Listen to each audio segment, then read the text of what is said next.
And yes, ladies and gentlemen, indeed, it was an afternoon of champions here in the States. A night of champions at the Jeddah Arena over in the Kingdom of Saudi Arabia. Ladies and gentlemen, we have a new king of sorts. By no means am I king of kings or squire of kings or fit to strap the king's shoelaces. But I will say this enough, and that is the Wenz wins, ladies and gentlemen. We will go back through this. Sorry, I don't have that Woody Page money to afford the dry erase board yet, but I'm getting up there. But in the meantime, we're going to go back through match by match and talk about how it all went down. If you recall, ladies and gentlemen, the only match that we all disagreed on was for the IC championship between Gunter and Mustafa Ali. Great match. We're going to recap that and so much more. We did have a tiebreaker, which did need to be utilized. I went back and double watched this to make sure Booch didn't try to pull one over on me. Because, you know, Desmond, you've known Booch for a long time. Sometimes he's quite wily. He's quite wily like his old man. So you got to keep a sharp eye on this guy. We're going to go back through match by match. Let's start, right, with the inaugural World Heavyweight Championship. The belt's beautiful, and it is now along the waistline of Seth freaking Rollins. Ladies and gentlemen, listening, if you did hear us the last time we were all together, you did know that all of us saw this coming. Desmond, you're the previous champion. I'd like to get your thoughts on this match, followed by Booch. This match was a work of art. It was two masters of the ring. They tried to make it to where you didn't know who was going to win, despite the fact that all the telltale signs were there. But there was a lot of back and forth. The counters, these two had such great chemistry together. Which, I mean, let's be real here. Rollins and AJ could both put on a great match with anybody. So putting them together was a no-brainer. I'm absolutely astounded that it took them this long for WWE to finally put together a match that has been done in the Indies in the past and always works out. Yeah, it shined. Booch, what say you, my brother? This is one of those matches where if you look at just the wrestling, it's a work of art. The issue was the story. Now, there's a match that happens later that's going to become the opposite of what I'm about to say right now, but we'll get to that. But the actual match itself, AJ Styles, Seth Rollins, phenomenal. Both these guys, amazing technicians, great work of art. If they were fighting for something that's actually meaningful, it would have had more of an impact. So the match itself is an A. The story and the build-up, that's where the fail is. Because, again, they're fighting for a title that doesn't mean anything. And it went to the Raw guy, which it should have, so it was a given he was going to win that. They're not going to send AJ to Raw because he's with the OC. It would not make any logical sense. Even though AJ shows up on Raw the next night and is like, yeah, I know I'm a SmackDown guy, but golly gosh, I decided to show up on Monday Night Raw. Proving again, the draft is meaningless and thus the title being meaningless. So while the title was meaningless, the match was phenomenal. So I would have enjoyed the match a lot more if they were fighting for something more meaningful. But like I said, A+ match. Yeah, Desmond's eyes says it all about what he thinks about your opinion. And look, I'm kind of somewhere between you guys, right? Like, they had to do this. They had to make this championship. And like you said, Desmond, what better two guys that can make anybody that gets in the squared circle with them shine? So put those two guys together, and you literally have a chiseled diamond. And that's what this match was. And one can only hope that a match like this will propel the actual belt that they fought for. So time will tell. Seth Rollins is the guy to do it. Look, he is the guy right now.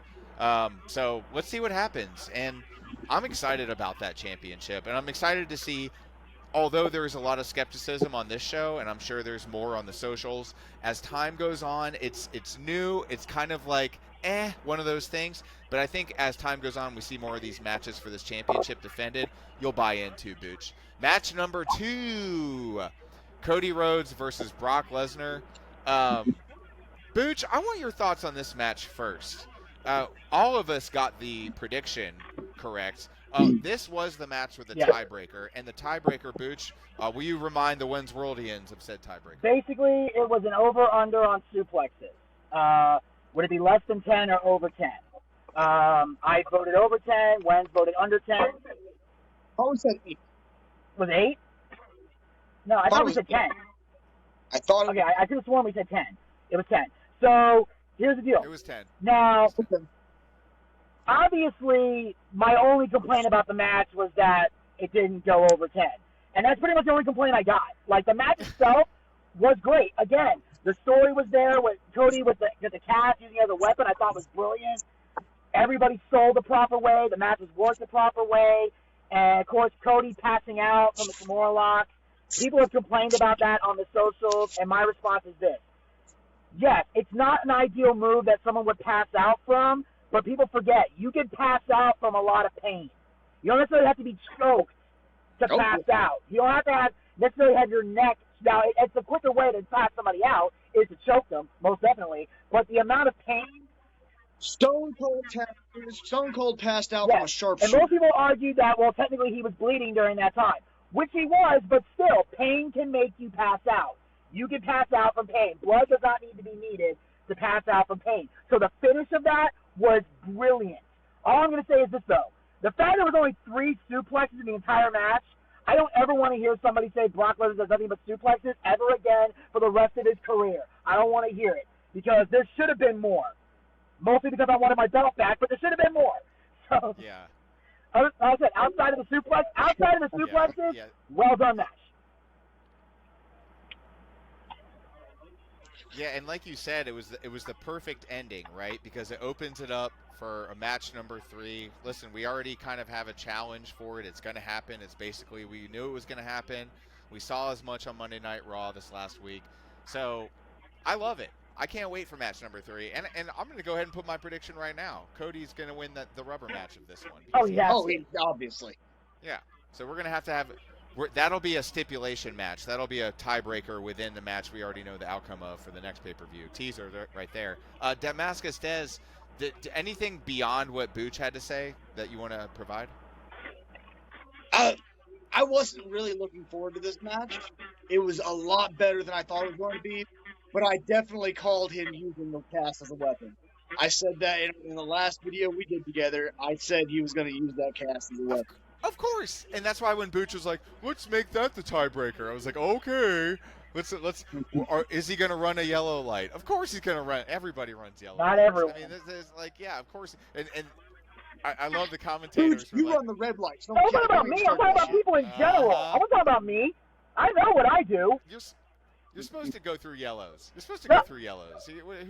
Unless you feel like you should stop. And then I'm not trying to hear it. This is not for the Georgia Department of Transportation or to slam the laws or anything. Driver's head. Take driver's head. I don't know. Just don't be one of those annoying people. Sidetrack here. That has the baby on board or be patient student driver and you're 50 years old. I've never seen a child in your van. Stop it. Just stop it right now. Peel it off. I demand it.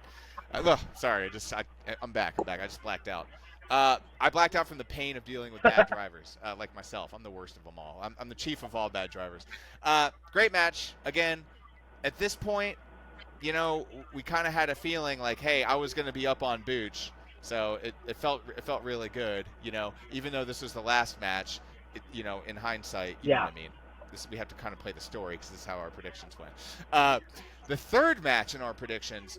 This one, again, the way the Usos' acting ability, they're going to be with their cousin, Rocky Maivia, in the next Scorpion King Part 8. I swear, their ability to tell an emotional story is getting better. I'm buying in on the Usos. I love the split. It's what I predicted, and I heard it from Roman's mouth himself. It's the end of day 1. It was no more. And I love it. And this is exactly what this serves everybody right? So now Solo's going to go solo, which he needs to. Not yet. That ain't happening. Well, we'll see. The Usos have been needed to separate themselves from Roman Reigns and reestablish themselves as a tag team that can do it on their own. And let's be honest. Roman Reigns needs to lose that belt to one person and one person only, and that is not Cody Rhodes. That is Jimmy Uso. And I'm going to say that here.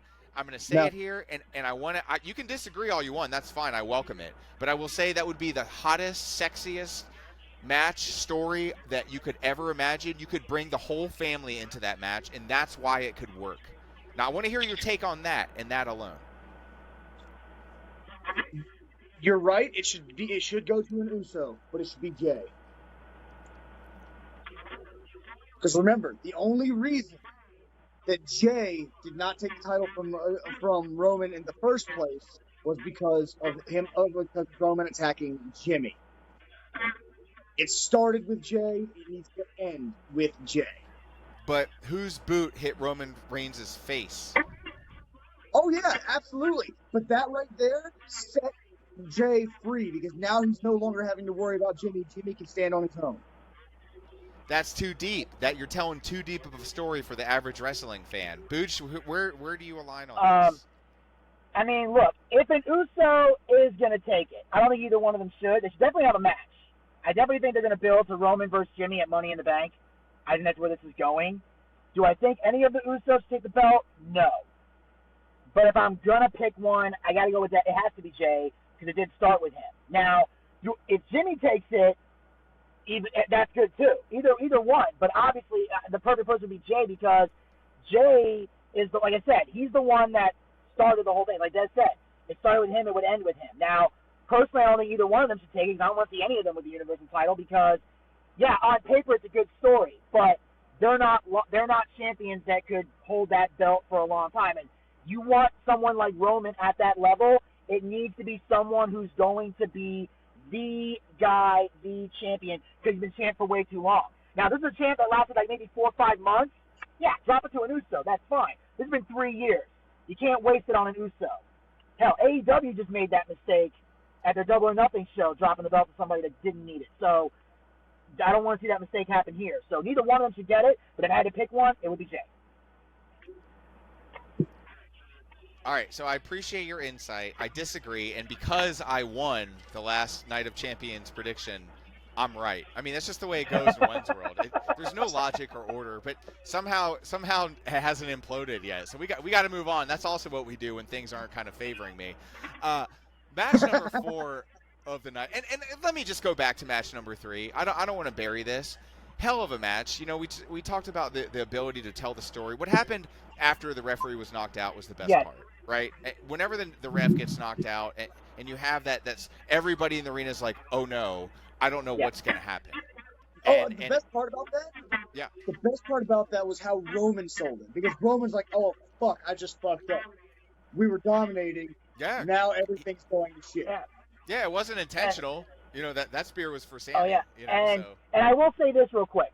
This is the match that I was referring to, where this is the opposite of what I said earlier, where the story was phenomenal. The match itself, not so much. It wasn't I wouldn't say it was a great match. It went really, really long. But the story was what made it. Like, everybody was just waiting to see what the Usos would do. Nobody really, the actual match itself, not a lot of people pay attention to. The story made it better. I think this match falls under something you've told me a bunch of times. This match did absolutely everything it needed to do. And I will give you that. It did. I don't deny that. Yeah, and there it is. It sets the path forward, right? You said Solo is not ready to go solo. I think he's closer to going solo than he was before, at least. Right now, Solo is still going to be working with Roman. That doesn't mean it's going to stay that way. Bloodline is imploding. It's going to happen. But I don't think he's going to go solo until after they're done feuding with the Usos. So what does that mean, though? You mean he's going to be in tag matches with Roman, or he's going to be in Roman's corner when he's competing? He's going to be, what does that look like? Basically, he's going to be a backup enforcer. He's going to be his lackey for a while. Okay. I like that. I like that for him. And it's good. It's good to have, Paul Heyman kind of around him. It builds up his brand, even just kind of being around the coattails mentality. Booch, did you have any last thing to say on match number 3, KO and Zany? No, I'm good. We can move on. Cool. All right, match number 4. This is where it happened, right? This is where the ground split and the Wenz prevailed. And by the way, Des, I got to give you credit, sir. You could have hedged. You could have done what somebody like The Miz would have done and protected their championship, but you didn't. You put it on the line. Did I say Miz? I'm sorry, I meant Booch. My bad. Miz would have done. Miz would have done exactly what you would have done. You would have put it on the line because Miz has huge. You know what I mean. Gunther and Mustafa Ali. This one was a great match, man. Like a great match. I have no complaints about the match. Booch, what say you It on was this great. match? It was good because it created doubt in a match that had none when it first started. Like, they actually made us believe Mustafa Ali was going to win this. Like, you honestly thought for a second, holy crap, he's going to win this? And it was done in a believable way, and it made sense. In the end, Gunther got the win like he should have, because there's nowhere near time for him to drop that. Especially since Thursday, we're about 90-something days away from him being the longest-reigning Intercontinental Champion. So it's safe to say he's going to go all the way before he drops it. But, like I said, it was great. It made me believe. They made me believe for a moment Mustafa Ali could win this. And he'll definitely go the distance with Imperium behind him. And that helps to kind of solidify that. And the same thing with Roman Reigns. Look, could he have gotten to 1K without day one? I don't think so. No. Let's be honest. Your Not thoughts? the way they were booking. Yeah, nope, exactly. And it was booked believably, and it has to be with the intelligence of today's wrestling fan. This was Yeah, go ahead. this match. I want everybody to understand the reason I put my risk that I risked this match. There are still rumors going on. They have plans for Ali, that they want to push him, that they see him as a star, and he is continually put on great matches. Every time he gets in the ring, he puts on a good match. It's a lot like a young Dolph. He's a lot like young Dolph Ziggler, right? And what they're doing is, and with them saying they're going to push him, with them saying that he is going to be maybe not the guy, but a guy to watch, and with it being in his home country, I felt like the placement was right, the story was right, and he had put in a lot of work to get where he was at. Now, it was a risk. I knew it was a risk, and I said it very clearly. If I lose this title because of this match, I won't be upset, because Gunther is a great champion. They've still got plenty of people to go against. But I had to take a chance, because let's be real here, it was going to come down to a tiebreaker. I didn't want that. Nobody wanted that. If I won that just because of fucking championship advantage, but let's be real. It's the only match of the night that I got wrong. You two won because you got every single match right. That means, in the sense of pro wrestling, you guys wrestled the perfect match. I made one mistake. And I don't even think you really made that mistake. I think you made a calculated bet, and you would have been able to come into this show Ric Flair style. Had Gunther lost that match, I would have been like, look, I got nothing. Like, you totally predicted it, and Booch and I. He's done all the talking. We would have just moved on. I mean, yeah. We've been like, welcome to Desmond's wrestling show, Like, everybody. This is his moment. We got nothing to say here. We're in shock. Yeah. Let's be real. I came into this show, immediately won a title, retained the title at the second show, and took a calculated risk on the third, and it did not pay off. There are no excuses. I took a risk. It didn't pay off. Yep, and there's a pay-per-view coming up here in Another July, month. so yeah, so we'll be all right. Yeah, it's like the first weekend of June. Or, first weekend of July. First weekend of July. Right. It'll be good. It'll be good. It'll be a good time. So the next one, this one was great, and the way it ended, it was perfect, because it kind of lets Bianca off the hook a little, right? Whenever you bring in a little of the supernatural into the match, it kind of gives a little bit of grace, right? And we'll set the tone. And if you didn't see this match, Asuka did what Asuka does, right? She blinded her competitors, and it was a great match. And listen, we all knew she was going to get the dub. And Damascus Dez, you've been sitting shotgun for the last few on first takes. I'd like to get yours on this first take. Asuka versus Bianca for the Raw Women's Championship. This had to happen. I love Bianca. Bianca's a great competitor, but she's run through the roster. She had to lose the belt. She needs to step away, and she's not going to step away just yet. She's got to have this. She's got to have the rubber match. She's got to have number 3. She's got to have a chance to win back the title, but she needs to lose that too, and then she needs to go away. Not forever, just long enough that people get to the point where like we want to see her again. And then when she comes back, she doesn't fight immediately for the title. She works her way back up again. And then when the time is right, she can fight for it again. But she needed to lose here. And she did. And the way Asuka won, because she did the mist, but the original mist wasn't going to work. She's like, she's gotten used to this. She's dodging this. That wasn't going to work. So I'm going to put the mist in my hand and straight up put it in her eyes. And that was fucking beautiful. Because nobody was expecting it. It was different. It was unique.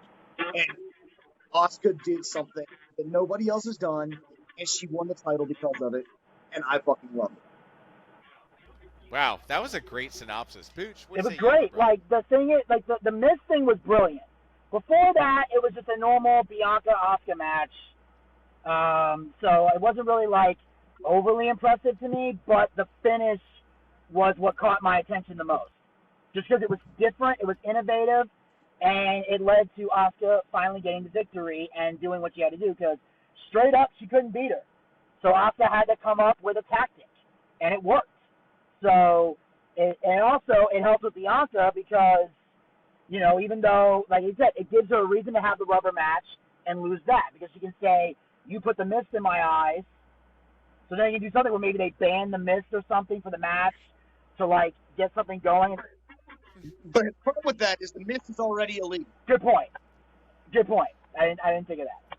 But I see it so much on TV. I forgot it was illegal. That's the thing. I sometimes forget it's illegal because we've been on TV so much. It's like when William Regal had the brass nuts. You forgot. The timing is always right. The ref is never looking. It's like a low blow. You just never see it. Well, of course they weren't looking. Right, This is WWE. right. That's exactly right. Same kind of thing. But yeah, so like I said, great match. That's all I gotta say. Yeah, this next match, I hate to follow such a great match with this stinker. Whew, this was a bathroom break. Rhea Ripley versus Natalya. Man, I mean, can I just say R.I.P. Natalya? I mean, at this point, just hang them up. Hang up the boots. Throw them up over telephone wire and, you know, up in Edmonton, Alberta. Just forget it. It's over. Stick a fork in her. Stick a spork in her. I gotta know, Heck? what did Natalya do to upper management? She's not anonymous complaint about No, Vince McMahon. she's not injury prone. She's not injury prone. She puts on good matches. I mean, her mic skills are, mediocre. Yeah, They're not as bad as a lot of people. They're She's not related great. to Owen Hart. She's related to Owen Hart, so there's that. But Natalya is phenomenal. She's earned the title, or at least earned the respect and not be squashed at a pay-per-view. I mean, Washed. that was what the fuck. I love Rhea. I love Rhea. Rhea is a phenomenal champion. It was definitely Rhea's time right now. Okay, I'm not saying Natalya should have won this match, but they should have at least tried to put a little doubt in our heads, and they didn't. Okay, well, Can you disagree? I do, but for a different reason. Now, on page, you guys are making valid points here, but from what I've read, Natalya apparently had a shoulder injury, so some type of injury she had going into the match. I read that somewhere, and that's why they ended the match quickly. I don't know what caused the injury, but apparently she wasn't medically cleared to wrestle a full-blown match, but it was a pay-per-view. I don't know if she got injured on SmackDown or whatever, but that's why the match was squashed. They had her jump her so they could beat her down and get the match. I heard that's why it was a squash, because I heard Natalya got injured prior to the match. Now, if that rumor is true, then the squash was not ideal, but I understand why. Don't want to risk further injury.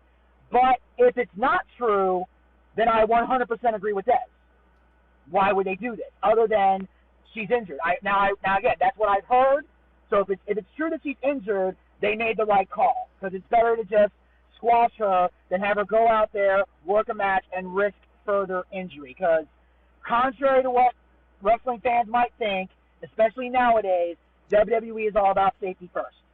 But it was a pay-per-view, so they couldn't just let her stay home. They had to have the match. They advertised it, so here's how they worked around it. Yeah. I disagree, though. They didn't have to have the match. Yes, they advertised it. But here's what you do. Natalya is not here due to shoulder injury. So what we have is in the pre-show, we have ourselves a fatal four-way or whatever of random women. And you have one of them come in for a match against Rhea. So as to save Natalya from a squash. Okay, that could have been a way to go about it. Now, I don't know if it's because, although you guys are going to turn at Saudi Arabia, I don't know how many women's matches WWE is allowed to have. You know, we got to understand, it's Saudi Arabia, there could be a cap. Well, it's never been a thing about numbers. The women's matches has never been a thing about numbers. They just have to have special attire so it's not to show too much skin. All right. I didn't know if there was a cap. Usually there's only like two. Mostly a match. Even though all the pious attendees are mentally undressing the women when they get up, it's such a farce. Like, just stop. Well, it's a custom law thing, not the people who live this thing. They're following rules and customs of another country. You got to bear that in mind when they do this stuff. I know. We talked about the MVP thing and all that last time too, so I get it. But this, it's interesting because it does say a lot about what WWE thinks of her, and obviously the answer to my question several weeks ago has been more deliberately answered, nailed to the wall, and put laminated. No, Natalya will never, ever, ever be champion again. Next match. The last match that we made predictions on, actually. Becky Lynch versus Trish Stratus. This match did not disappoint. I liked this match. This match was great. We got to see, for me, not an NXT guy, not familiar with Zoe Stark, got to see some Zoe time. Joey. I like that. It has a nice ring to it. But yeah, we got to see her also on Monday Night Raw, for those of us who didn't catch her the weekend prior. So it was cool. She looks tough, man. I like her. So, did you guys like this match as much as I did? Because I thought both of these competitors came out, they did it right, and again, a match that all three of us were correct on. Yeah, I liked this because Trish did not need to win straight up. There's no benefit to the legend beating Becky straight up. Becky is younger. Becky is the star currently. Trish should be here developing the new women's roster. Yep. And there's no better way to do that than to have her now have a lackey who is up and coming on the main roster in Zoe Starks. And having Zoe make sure that she wins the match. This was beautiful. And for those of us like me who have not been following NXT, but I know that Zoe Starks was NXT champion. I know she's very capable. But that's about all I know about her because I haven't followed. So, for people like me, this is a good way to say, okay, this is her building her relevancy on the main roster. She's working with a legend. She is going to build a name. She's going to prove that she's dominant. And it'll allow her to get her own shot at winning the championship on the main roster later on. And it did a setup for another match with Trish in the spotlight because they did draft her to Raw. So, it's one of those... she's going to stick around for a while. This is the reason why. That's good insight, and totally. We're going to see a rematch here, and I'm excited about it. And Becky, let's not dismiss the fact that Becky really made Trish shine in that match too. So, again, every great competitor helps their opponent shine. It's not necessarily, Booch, like you've said time and time again, about making yourself look good. It's about making your competitor look like they're the better wrestler. So... there was that. Booch, what say you about this match? You haven't weighed in this was great. On this one yet. Becky and Trish worked very well together. Zoe Stark, like I said, I am the NXT guy here, and I can tell you right now, Zoe Stark, ever since she turned heel, has had a phenomenal character down there. I was shocked when she got called up, because I really felt like they could have done more with her down in NXT. But I'm also not surprised because when you guys finally get to see what she's like, you're going to love Zoe Stark. As a heel, as a character, as a wrestler, she's there. All she needed, like as Dez said, the spotlight on her, and this is the best way to do it. Because now you got to explain why she aligned with Trish. Why did they do what they did? And again, it sets up for what should happen at SummerSlam, the final battle. So whether they do a Money in the Bank match and Becky wins that and they go to a rubber match, or they just wait till SummerSlam and put them in the Money in the Bank. And I think Becky qualified for the Money in the Bank. So they have a way to still stretch this out because she's got to focus on the Money in the Bank. And then once she's done with that, assuming she wins or loses, she'll probably lose. And then her and Trish can settle the score at SummerSlam. So it's genius. And also, you'll notice on my Twitter and my Facebook, I do a lot of hashtags.